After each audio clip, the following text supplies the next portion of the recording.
Bienvenue au module 5, session 10, chapitre 1. Troisième et dernière session dans la série des sessions sur les compétences de base en écriture. Cette session portera sur les compétences de base numéro 3 et 4 en écriture. Dans une situation de production écrite, l'apprenant devra agencer ses idées de façon cohérente en utilisant les marques de cohésion et utiliser un style caractérisé par un vocabulaire riche et des tournures de phrases variées. Avant d'aborder notre nouvelle session, nous allons faire un petit rappel sur la session précédente. Prenez 5 minutes pour répondre à la question suivante. Citez 2 activités que vous pourriez faire dans vos classes pour enseigner la production de messages en tenant compte d'une situation de communication écrite.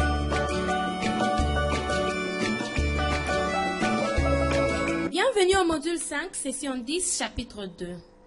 N'oubliez pas que vous aurez besoin de plusieurs documents pour accomplir les activités de cette session. Le programme national d'écriture en langue congolaise à l'école primaire, le programme national d'écriture en langue française à l'école primaire, ainsi que les compléments pour chacun des deux. Si vous ne les avez pas en main, prenez 10 minutes pour aller chercher vos copies. Merci.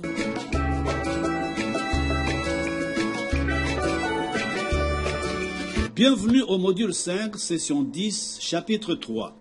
Maintenant que vous avez vos documents, nous abordons cette session concernant les compétences de base numéro 3 et 4 en écriture. Cette session a 4 objectifs. Objectif 1 est d'expliquer ce que visent les compétences, agencer ses idées de façon cohérente en utilisant les marques de cohésion et utiliser un style caractérisé par un vocabulaire riche et des tournures de phrases variées. Le deuxième objectif est de se familiariser avec les objectifs spécifiques, les contenus matières et les indications méthodologiques pour enseigner comment agencer ses idées de façon cohérente en utilisant les marques de cohésion et comment utiliser un style caractérisé par un vocabulaire riche et des tournures de phrases variées. Le troisième objectif est d'expliquer des activités pour enseigner comment agencer ses idées de façon cohérente en utilisant les marques de cohésion et comment utiliser un style caractérisé par un vocabulaire riche et des tournures de phrases variées. Le quatrième objectif est d'être capable d'expliquer ce qu'est le transfert des compétences d'une langue congolaise vers le français. Les compétences de cohérence, cohésion et style se transfèrent facilement de la langue première à la langue seconde. Il n'est pas nécessaire de tout réenseigner. Par exemple, une fois qu'un apprenant sait comment relier des phrases et des idées entre elles, en enchaînant de façon logique ces idées à l'écrit en langue première, il peut le faire en langue seconde. Afin de se contextualiser, nous lisons ensemble la description de la compétence de base 3 en écriture. En situation de production écrite, l'apprenant devra agencer ses idées de façon cohérente en utilisant les marques de cohésion et la compétence de base 4 en écriture. En situation de communication écrite, l'apprenant devra utiliser un style caractérisé par un vocabulaire riche et des tournures de phrases variées. Ces compétences de base visent à organiser ses idées, réviser ses écrits ou les écrits d'un camarade, afin d'assurer qu'ils ont une suite logique, les idées sont bien agencées, le vocabulaire est riche et varié, ce qui rend le texte intéressant et pertinent pour le lecteur. Par exemple, 1. Organiser et ordonner ses idées. 2. Structurer son texte de façon à avoir un début, un milieu et une fin. 3. Utiliser des mots, des liaisons et des transitions simples. 4. Incorporer des détails intéressants dans ses textes et ses illustrations. 5. Utiliser dans ses productions spontanées ou guidées un vocabulaire approprié et riche, tiré des matières enseignées. 6. Participer à la création des différents genres de productions écrites en groupe. 7. Enfin, varier les types, les formes et les structures de ces phrases. Nous allons visionner une vidéo sur les compétences de base 3 et 4 en écriture. Agencer ses idées de façon cohérente en utilisant les marques de cohésion et utiliser un style caractérisé par un vocabulaire riche et des tournures de phrases variées. Nous allons regarder une vidéo d'un enseignant qui aide ses apprenants de 3e année à développer leurs compétences en écriture. Mais avant de commencer, prenez 10 minutes pour copier cette grille et pour noter vos observations. Maintenant, bienvenue au module 5, session 10, chapitre 4. Quand on examine de plus près la cohérence et la cohésion, on voit bien que cette compétence constitue l'étape essentielle dans la production écrite, étant donné qu'elle met en évidence l'organisation logique dans la production de l'énoncé ou du texte, la grammaire, l'agencement des mots, les liens entre les phrases ainsi que la suite logique entre les idées. Chacun de nous qui rédige un texte ne se contente pas du premier jet comme étant la production finale. Il est important d'enseigner ce processus de révision et correction d'une production écrite. Il ne suffit pas de corriger les textes des apprenants, mais plutôt de leur montrer comment améliorer leur texte et leur donner des outils et ressources nécessaires pour le faire. Nous allons suivre des extraits de quelques séquences de leçons d'écriture de la 3e année, une classe qui utilise des différentes activités pour amener ses apprenants à écrire des phrases et des textes. L'extrait de la leçon qui suit vient après une leçon de lecture et un jeu de rôle. Les apprenants, en paire, ont lu le texte et ont répondu à des questions de compréhension à l'oral. Ils ont ensuite préparé et présenté des jeux de rôle, ce qui aide à élargir leur vocabulaire et enrichir les structures de phrases qu'ils utilisent.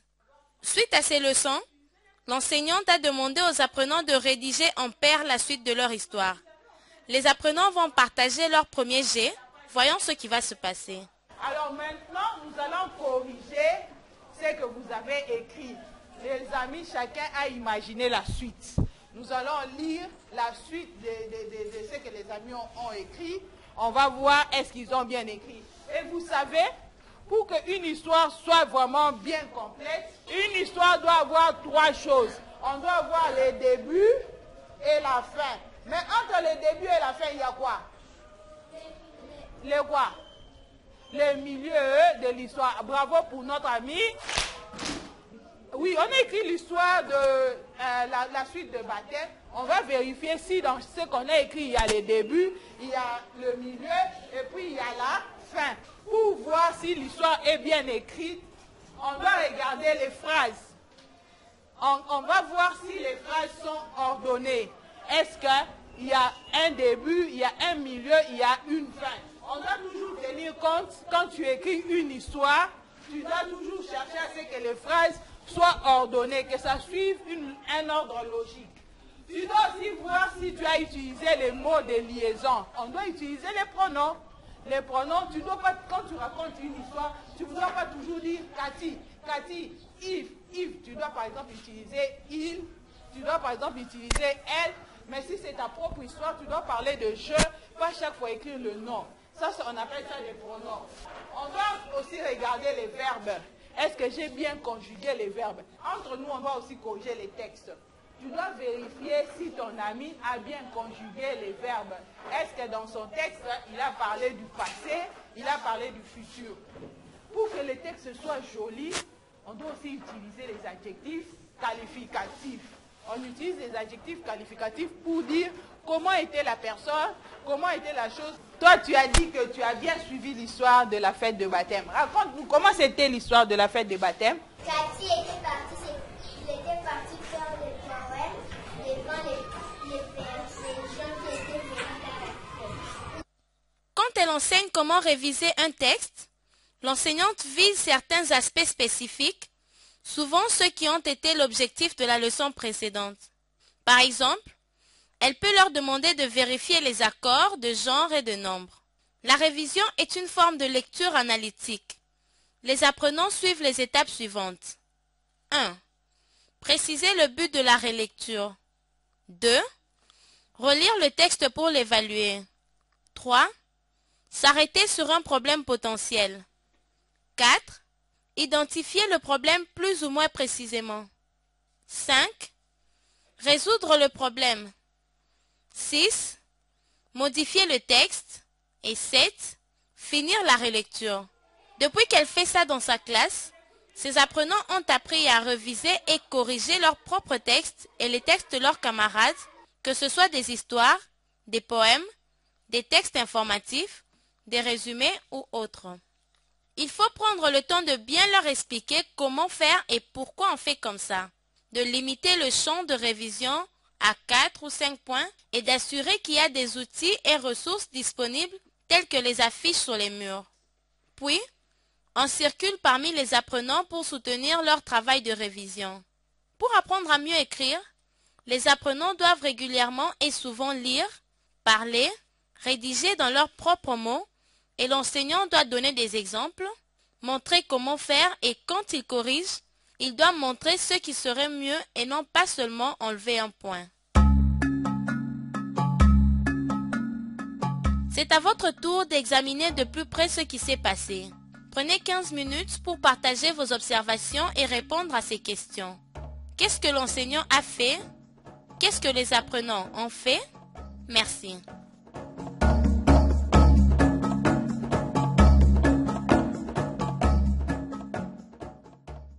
Les groupes de travail selon le degré que vous enseignez. Prenez 15 minutes pour lire la section sur la cohérence et la cohésion ainsi que la section sur le style dans votre complément ou un des programmes d'écriture. Identifiez au moins un objectif spécifique de cette compétence. Quel est le contenu matière? Quelle est la méthodologie? Que fait l'enseignant?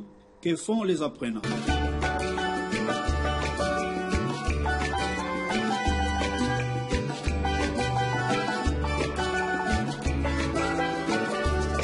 Bienvenue au module 5, session 10, chapitre 6.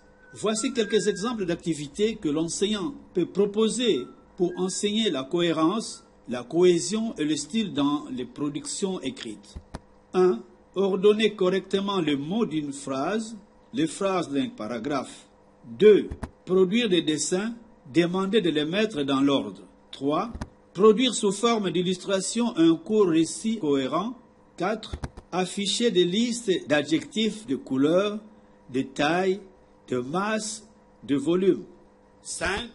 Utiliser des expressions de sentiments heureux, tristes, surpris, etc. ou d'opinion. 6. Utiliser et afficher des synonymes. 7. Participer à la création de productions écrites en groupe qui respectent les normes étudiées. 8. Analyser des textes avec les apprenants, les amener à ressortir l'ordre chronologique et logique des phrases, marquées par des mots de liaison et des transitions simples, ainsi que les temps verbaux. 9. Enrichir le vocabulaire et les structures de phrases avec des activités de langage oral et des lectures des textes riches et variés. 10. Faire des exercices de substitution. Nous voici arrivés à la fin de cette session. Nous avons exploré les compétences de base numéro 3 et 4 en écriture, la cohérence, la cohésion et le style en communication écrite. Afin de vous assurer que vous avez bien assimilé la matière, voici quelques exercices que nous vous demandons de résoudre.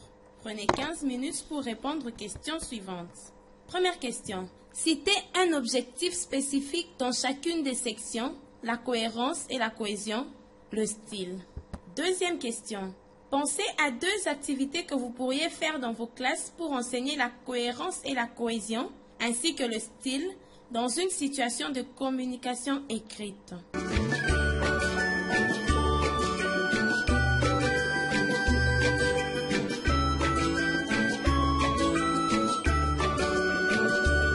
Bienvenue au module 5, session 10, chapitre 7.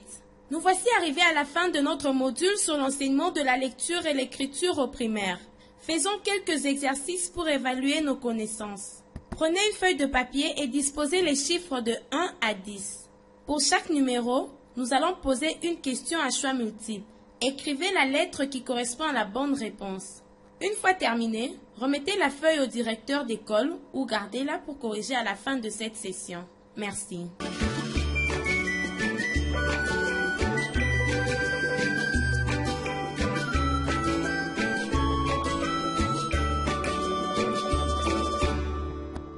Bienvenue au module 5, session 10, chapitre 8. Commençons. Première question. Lequel des points suivants n'est pas une des 5 compétences de base en lecture? A. Outils de la langue. B. Connaissance du vocabulaire. C. Compréhension de texte. D. Grammaire. E. Fluidité. Deuxième question. Lequel des points suivants n'est pas une des 4 compétences de base en écriture? A. L'orthographe. B. La production de messages tenant compte d'une situation de communication écrite. C. Le style. D. La cohérence et cohésion d'un texte. E. Les caractéristiques des textes en écriture. Troisième question. Les compétences de base en lecture et en écriture. A. Sont les mêmes de la première à la 6e année. B. Changent à chaque degré. C. Sont les mêmes en langue congolaise et en français. D. Sont différentes pour les langues congolaises et le français. E. A et C. F. B et D. Quatrième question. Quelle activité suivante aide à enseigner les outils de la langue en lecture? A. Faire repérer les espaces entre les mots. B. Faire identifier des mots inconnus dans de nouveaux textes. C. Faire travailler l'alphabet en variant les jeux et activités. D. Répondre à des questions de compréhension. Cinquième question. Il faut enseigner 2 fois en langue congolaise, puis en français. Comment? A. Former ses lettres. B. Organiser ses idées. C. Décrire un personnage dans un texte lu. D. Résumer un texte. E. Aucune de ces réponses. 6e question. Pour améliorer la fluidité en lecture, les apprenants doivent lire A.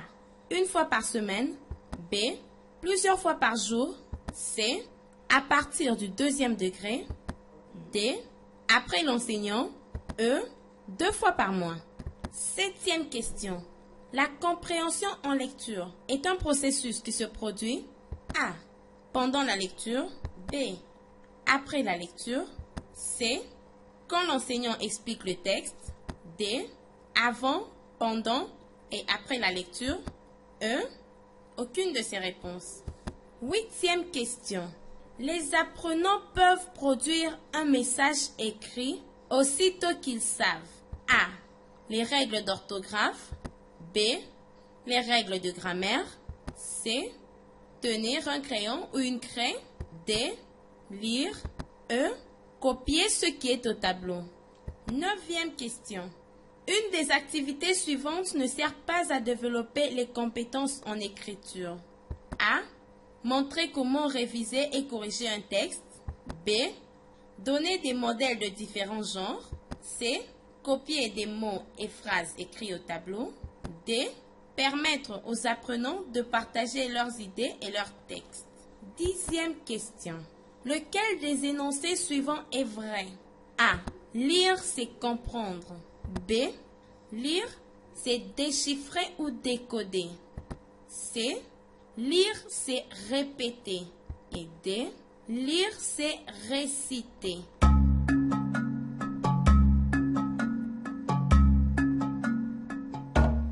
Remettez votre feuille au directeur d'école ou gardez-la pour la corriger. Les réponses sont dans le prochain chapitre. Merci.